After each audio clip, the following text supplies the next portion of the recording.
Hello everyone. Good evening. Am I audible and visible? Somebody please ping me so that I can begin with today's short session on land revenue system. Yes, my friends, am I audible and visible?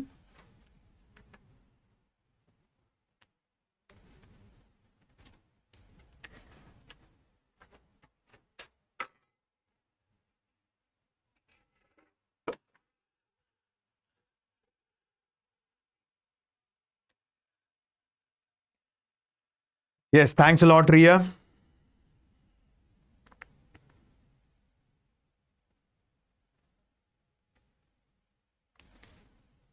Thank you. Yes, good evening, Rishiji. First of all, I'm really sorry for the delay in the session. The session has been delayed by 10 to 15 minutes, and I'm really sorry for that. Yes, thanks a lot, Rishi. Thanks a lot. Okay. So, my friends, now today we are going to focus on land revenue system as a part of classroom series. So, it's a short session. Please have a pen and paper along with you. And like previously also, I have requested every one of you that please keep on noting down the important points. Okay. Yes, Nagarajan ji, good evening. See, many of the aspirants, they message me on the Telegram, sir, like already we have covered modern Indian history series. And time and again, my friends, I have said one thing, that this is a part of classroom series wherein I am covering the topics in quite depth and detail.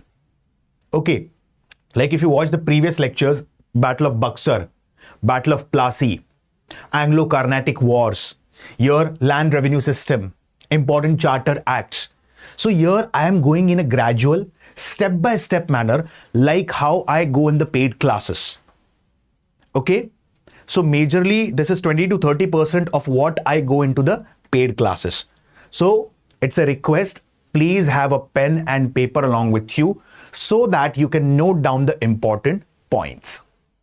Okay, so without wasting any more time, let's begin with today's short session on land revenue system, wherein we are going to focus on three important systems.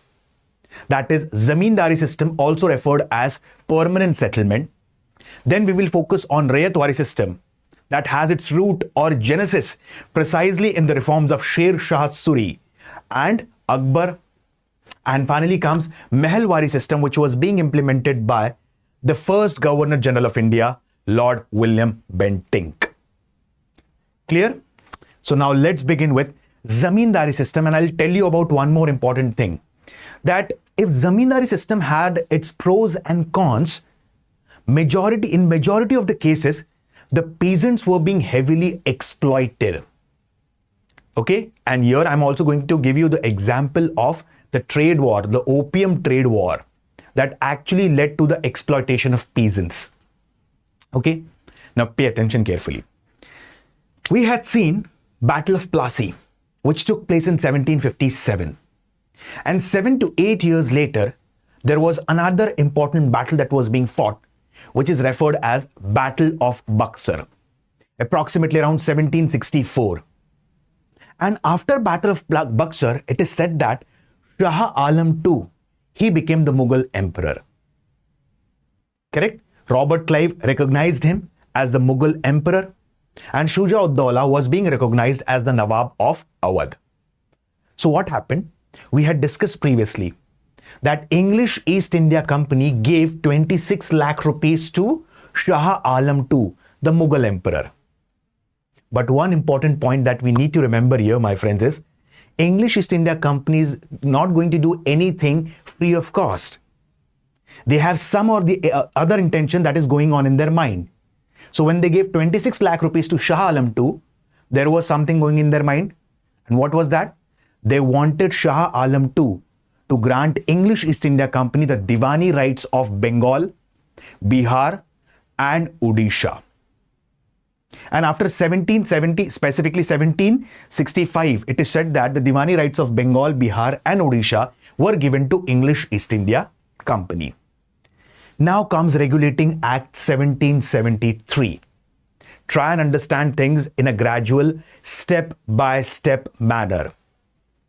If you remember the Charter Acts, the chapter on Charter Acts, we have studied in quite depth and detail about the Regulating Act 1773. And in that, specifically, let me tell you one important clause. There were three important presidencies: Bombay, Bengal, and Madras. And all these presidencies had their respective governors. Separate for Bombay, separate for Madras. But Governor of Bengal was being designated as Governor General of Bengal. And Governor General of Bengal was being assisted by an executive council consisting of 4 members. The first Governor General of Bengal was Lord Warren Hastings.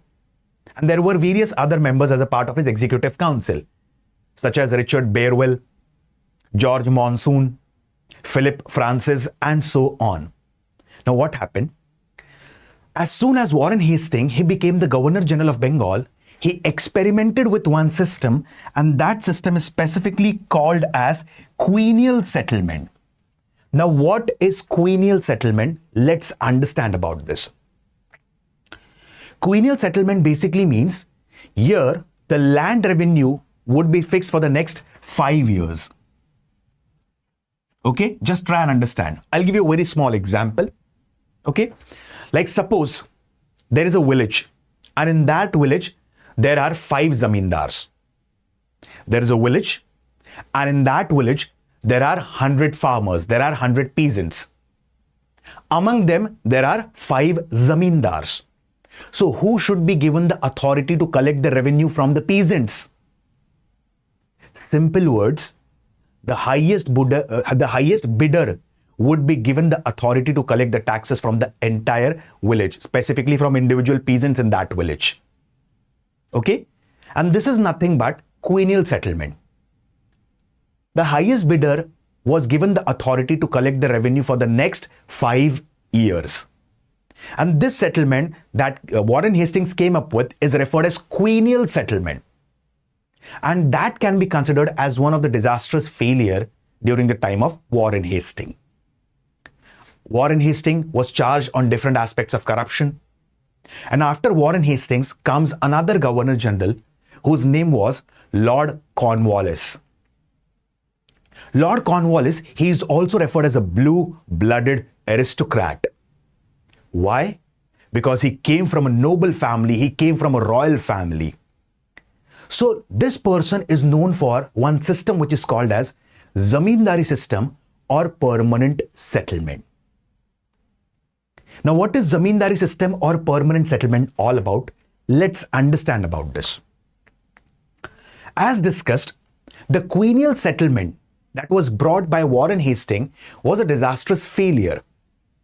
So at that time, what we say, Warren Hastings Executive Council had one member whose name was Philip Francis. So Philip Francis suggested Lord Cornwallis that why don't you try another system? And at that time, John Shore and James Grant, I repeat, John Shore and James Grant, both of them suggested Lord Cornwallis that let's come up with a new system that is called as Zamindari system or permanent settlement. Zamindari system was being implemented in Bihar, Bengal, Odisha and northern part of Madras. Zamindari system approximately covered around 19% of British India, the least. Okay? Zamindari system, it is known by different names. It is referred as Malguzari system, Istemarari system, Biswedari system, Jagirdari system. Okay, so it is known by different names. Now, what is Zamindari system all about? Let's understand this in a step-by-step manner. So pay attention carefully, my friends. Okay. Now, as a part of Zamindari system, what happened? Zamindar acted as a middleman between company on one side and the peasants on the other side. Okay? Now, what happened here? Like, I'll give you another important example. Specifically speaking, like I'll give you the same example. Suppose there's a village, and in that village, what happens? In that village, suppose there are 100 farmers. Out of 100 farmers, there are 5 zamindar. The highest bidder would be given the authority to collect the revenue from individual peasant. So, zamindar is acting as a middleman between company on one side and the peasant on the other side. Now, zamindar has certain rights. What? Like it is also called, this system is also called as permanent settlement and decennial settlement. Why it is called as a decennial settlement or permanent settlement? Because for next 1 decade, for the next 10 years, the taxes would be fixed. Very simple words, fixed rate and fixed date. English East India Company believed that we want this much amount of money on this date. That's it. So the rate was fixed and the date was fixed. So what happened? Zamindar, he collected the revenue from the peasant. In that case, if zamindar, if he feels that he is unable to collect the revenue from the peasant, he can transfer his zamindari rights to somebody else, some other zamindar. Zamindar has the authority to issue pattas. Okay? Now, zamindar will collect the revenue from the peasant, keep his commission and pay the rest amount of money to the English East India Company. 89% of the revenue, that is 10 by 11th part, went to the company. And 11%, that is approximately around 1 by 11th part, was kept by zamindar as his commission. Okay? So this is basically about the zamindari system, which majorly covered 19% of British India, such as Bihar, Bengal, Odisha, certain parts of Banaras, and specifically northern part of Madras. Clear? Now, hope the point is clear till here. Yes, Deepak ji, good evening. Not afternoon, my friend, it's almost like 4:30. So it's good evening. Okay. Is it clear till here? Any question, any query, any doubt? Please feel free to ask. I'll repeat the points again. Warren Hastings had come up with quennial settlement, which was a disastrous failure. On the advice of Philip Francis, Lord Cornwallis, he constituted a short committee consisting of specifically James Grant and John Shore.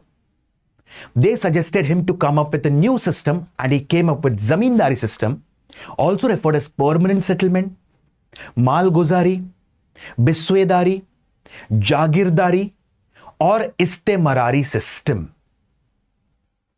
Clear? Now, very simple word. What is Zamindari system all about?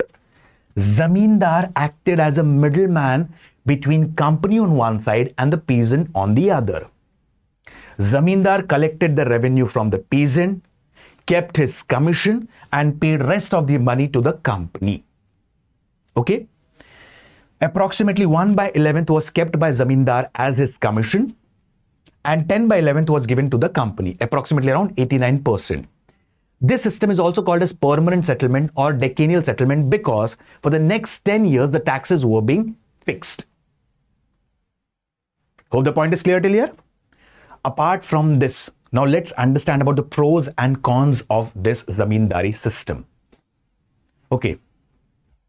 First thing, stable revenue, sense of security. I'll give you a small example now. I am a peasant. Now I have to pay 100 rupees as a tax to the company on yearly basis, on annual basis. I have earned rupees 500. I paid 100 rupees as a tax. Next year, I earn rupees 1000. Still, I will pay 100 rupees as a tax. Next to next year, I earn just 50 rupees. But still, I have to pay 100 rupees as a tax. Why? Because for the next 1 decade, the taxes are fixed. Clear? So my mind is clear. Even if I earn the money or even if I don't earn the money, what will happen?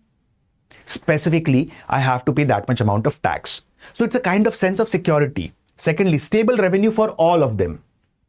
Like it was a win-win situation for Zamindar as well as the company. Now let's understand about the cons of the system. Okay, pay attention carefully. Just listen to me. I am a peasant. I'm a farmer. I have 1 bigha of land. Let's say I have 1 acre of land. And I have to pay 100 rupees as a tax to the company.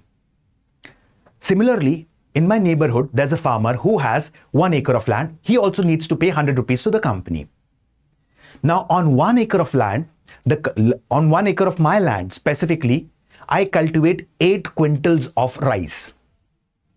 And on his land, on 1 acre, there is production of 10 quintals of rice.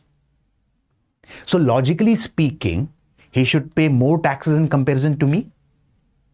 Isn't this a sort of injustice towards me? So here, the taxes should not be on the basis of quantity of the land. It should be on the basis of productivity, on the fertility of the soil, on the quality of the soil. One of the major flaws of Zamindari system. Second important flaw, peasants were being exploited by Zamindar.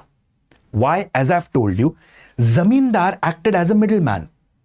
An English East India Company had given the complete authority to Zamindar that if the peasants are unable to pay the revenue, if they are unable to pay the taxes, you have the authority to seize their land. First thing. In fact, what happened? The Zamindars, they used to maintain lathials. Okay, bodyguards. And in that case, they used to beat the peasants. They used to whip the peasants if they are unable to pay the revenue. Correct? Yes, good evening, Tripti. So, this is one of the flaws. Now, peasant actually, he actually was in a trap of vicious cycle of poverty or indebtedness. I'll give you a very small example about this. Okay. Thomas Manuel, he has paraphrased in a very beautiful words that Chinese got opium, British got tea, and Indians got colonialism. Okay. I'll give you a very small example. You might have heard about the opium trade and the opium wars. Now, opium, it is cultivated from poppy. Okay. And opium at that time, specifically it is said that it's not just that opium was being introduced in India by the Europeans, like the Dutch, the Portuguese, or the English East India Company. Opium, it was prevalent in India before these Europeans, before the arrival of these Europeans. And specifically speaking, opium, it's a medicinal plant. But later on, it was used as a drug. Listen to me, I'm telling you a very important thing. So what happened? When English East India Company, they got the Diwani rights of Bengal, Bihar and Odisha, what happened? They forced the peasants in the region of Bengal, Bihar and Odisha to cultivate opium. Apart from this, opium is also cultivated in the region of Malwa. Okay, I'll give you a small example, 2 important districts, that is Neemuch and Mandsaur. Here opium is cultivated. So what happened? These opium was being exported to China. And English East India Company wanted to monopolize the trade of opium. And they forced the peasants to cultivate opium. Now what happened? Zamindar used to exploit the peasants a lot. Why? As a part of Zamindari system, there was one clause, as I've told you, fixed rate and fixed date. At this date, we want this much amount of money at any cost. We are not concerned about the failure of monsoon. We are not concerned about any natural vagaries. This much amount of money, that's it. And second thing, there was a pressure on Zamindar. And what was that pressure? If the peasant is unable to pay the revenue to you, we are not responsible for that. We will collect the revenue from you. And that too before the harvest. Now there's a pressure on Zamindar. Now what happens? Now Zamindar forces the peasant to pay the revenue for cultivation of opium before the harvest of the opium. Now the peasant does not have a money for harvest. Secondly, he does not have a money to go to the market and sell that opium because he has to pay the taxes before the harvest itself. So in that case, what happens?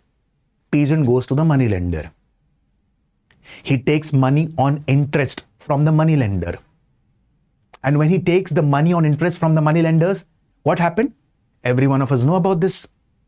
The money lender, they charge exorbitant interest rate. So here the peasants are being exploited and they are trapped in the vicious cycle of indebtedness. So Zamindari system, it was highly exploitative in character precisely for the peasants or the farmers. Okay. Apart from this, absentee landlordism. Now, what is this all about? Simple example I'll give you. I am a zamindar. I have to collect the revenue from 100 peasants. If there is a flood, or for that sake, if there is a famine, okay, and the peasants are unable to pay the revenue to me, how will I pay the revenue to the company? But I have to do that. So in that case, what happens? Many of the zamindars, they became specifically, they were not able to pay the revenue to the company. So they, like specifically speaking, they had to give up their zamindari rights. I'll give you one of the simple example. During the revolt of 1857, there were two zamindars who took part in the revolt, precisely from the region of Jagdishpur in Bihar. Babu Kunwar Singh and Babu Amar Singh. Reason the same. So hope you understood, my friends, about the zamindari system, also referred as permanent settlement. Is it clear, my friends? Please let me know. Yes.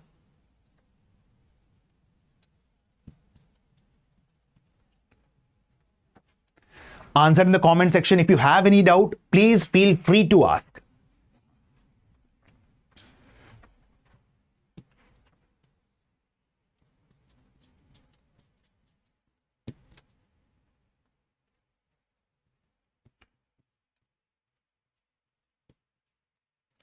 Pay attention carefully.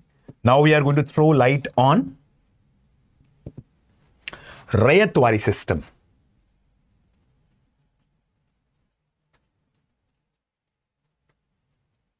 Okay.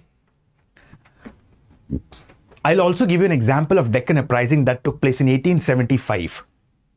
And the major reason was, specifically of Deccan uprising of 1875, Rayatwari system. Okay. Please pay attention carefully. What is Rayatwari system all about? Let's understand.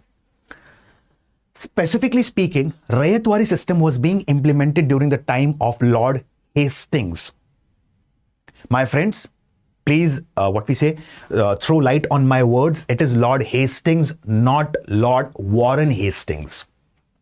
Okay, both are two different personalities. So please do not get confused. So Rayatwari system came up during the time of Lord Hastings, and it was being implemented by Thomas Munro and Captain Reeds in Madras Presidency. I repeat, Thomas Munro. You can note this down. And Captain Reeds in Madras Presidency, and Elphiston in Bombay Presidency. So, Rayatwari system is also called as Munro system. Now, what is Rayatwari system all about, and what is the genesis of Rayatwari system? Let's understand. The genesis of Rayatwari system goes back to the Mughal Empire, goes back to the era of Sher Shah Suri. My friends, I have covered Sher Shah Suri, Delhi Sultanate, Mughal Empire in quite depth and detail as a part of medieval Indian history series. And therein I have explained the reforms that was being implemented by Sher Shah Suri. And I had discussed this as well. So I'll repeat the certain aspects and points of that. Okay. So Sher Shah Suri, what did he do? He did not directly tax the peasants. Like suppose I'm a peasant, I have 2 bighas of land, I have to pay this much amount of tax.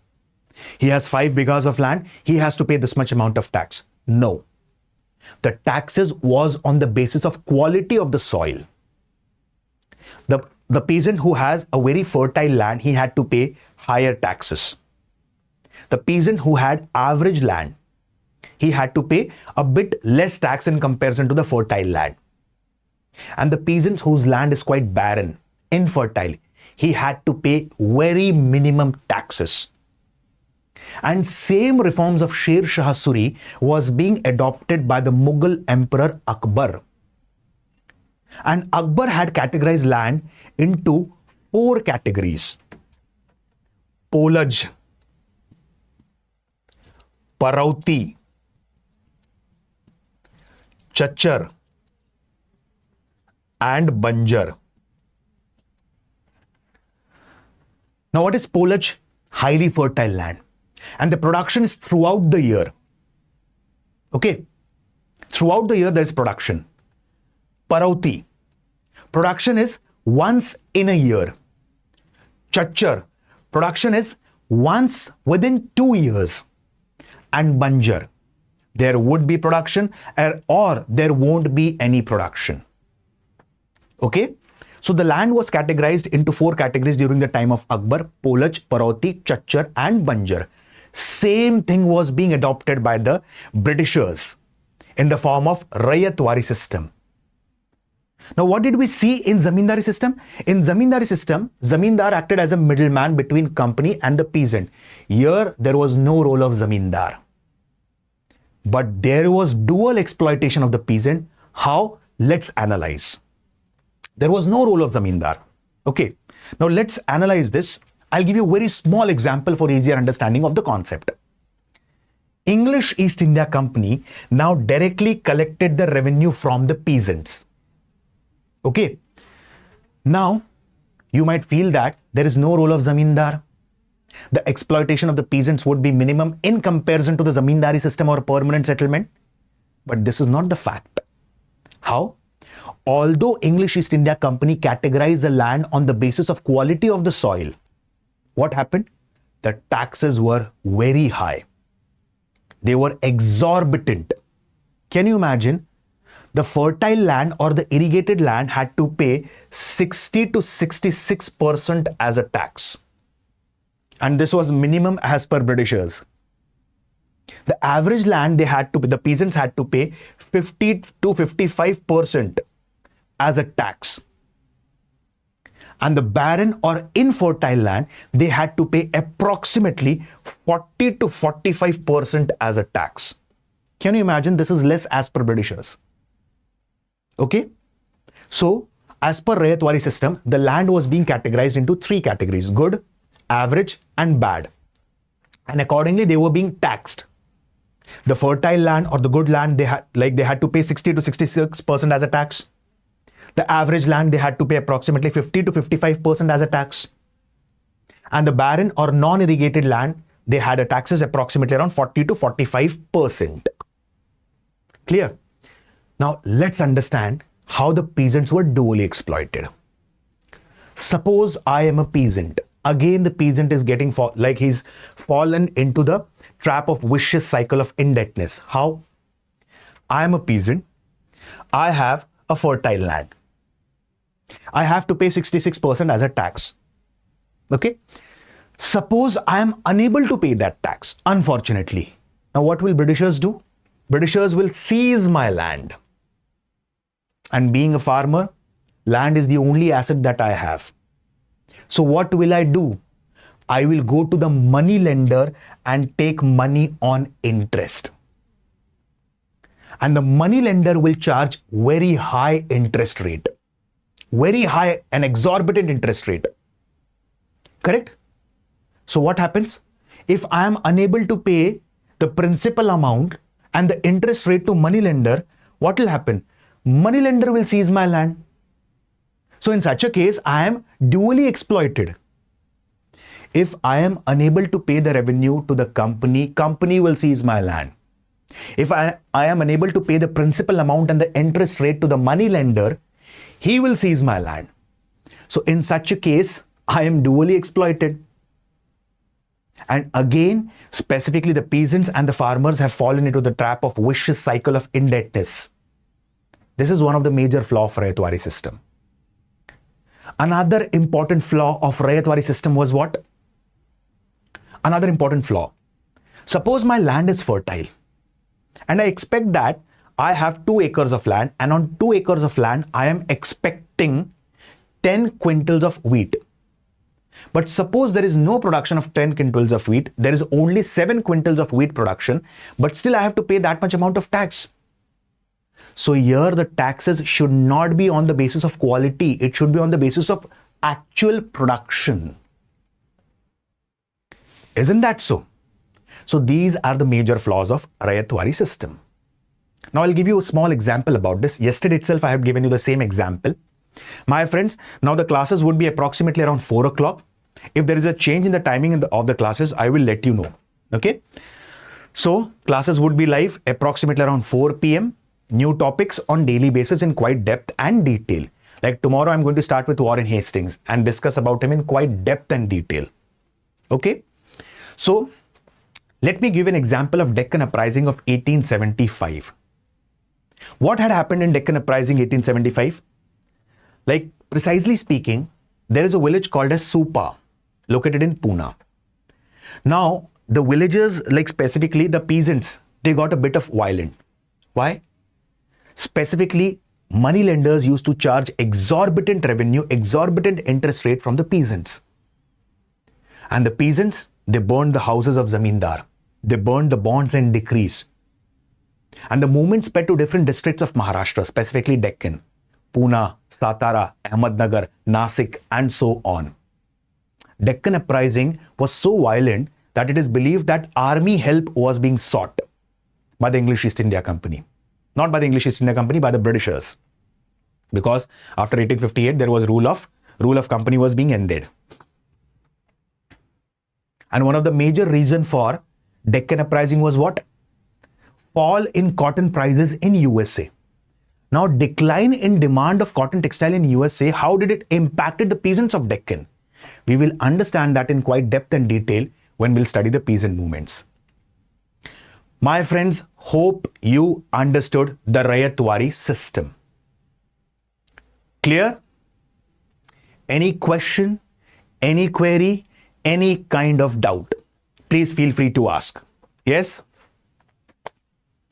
Hope the points are clear, my friends.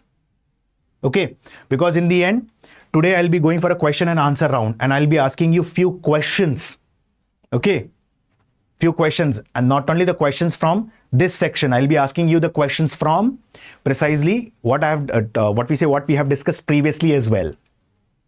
Okay, now let's understand about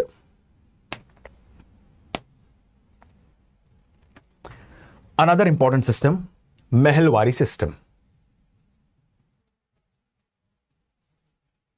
Last 5 to 7 minutes, okay, session. And after that, we'll go for certain question and answer round. Now let's understand about the Mahelwari system.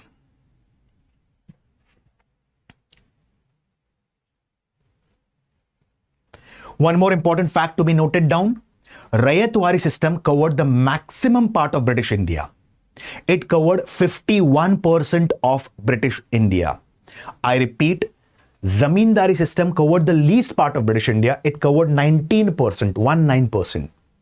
On the other hand, Rayatwari covered maximum part of British India, that is 51%. So please remember these facts. Okay? Yes, Rahul ji, Jai Hind.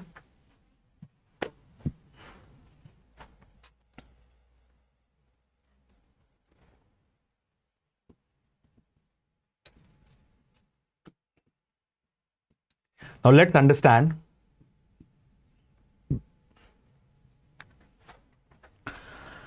about Mahelwari system. Now Mahelwari system, it came up during the time of Lord William Bentinck. And Lord William Bentinck, we know about him in quite depth and detail. We'll study about him in quite depth and detail.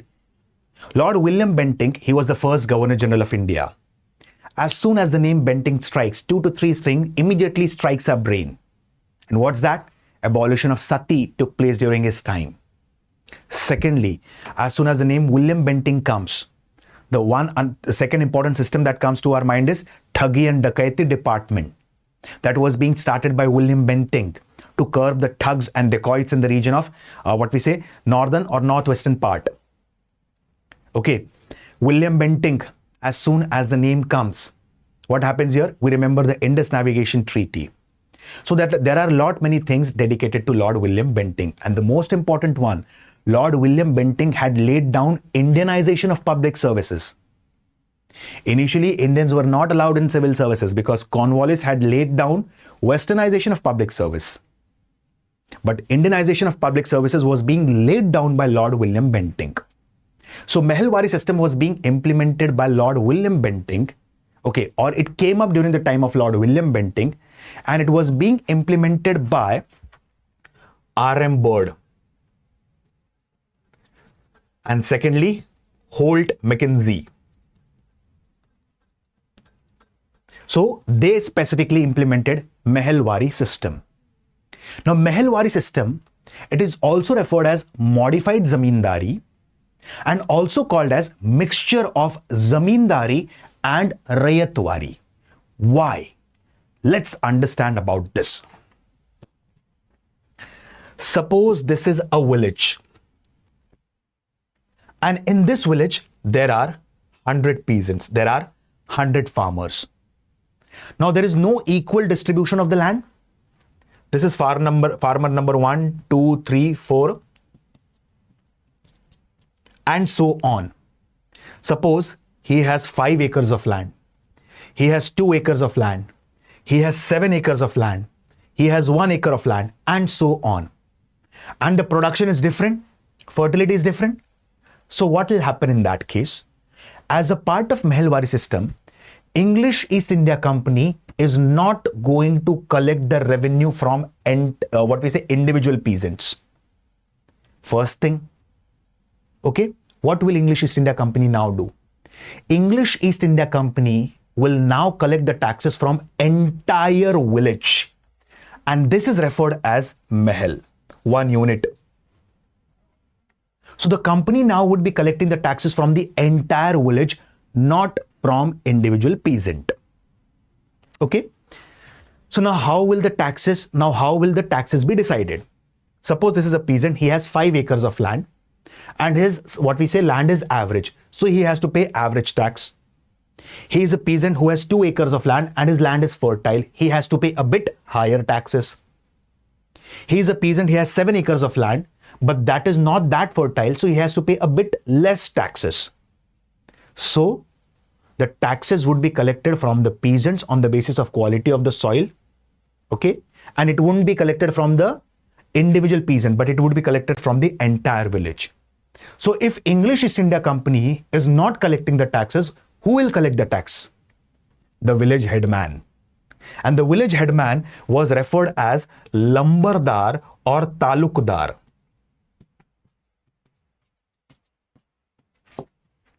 What will he do? Lambardar or Talukdar, he will collect the tax from the entire village and give it to the company. So here the Lambardar or Talukdar, he is playing the role of what? A Zamindar. So Mahelwari system has features of both Zamindari and Rayatwari. Why? Because the peasants are being taxed on the basis of fertility and production. Hence this system is also called as mixture of Zamindari plus Rayatwari and modified Zamindari. It covered approximately 30% of British India. 30%. Okay. Rayatwari, it covered the maximum part, 51%, followed by Mahelwari, approximately around 30%, followed by specifically Zamindari, which covered approximately around 19%, 19%, the least. Okay, came up during the time of Lord William Bentinck, implemented by R.M. Bird and Holt Mackenzie. Is it clear about the land revenue systems, my friends? Did you understand the system? Here, taxes won't be collected from individual peasant, but from the entire one village, referred as Mahel. Who is going to collect? The village headman, referred as Lambardar or Talukdar. So he's working like a Zamindar. Hence, this system is also called as modified Zamindari. Clear?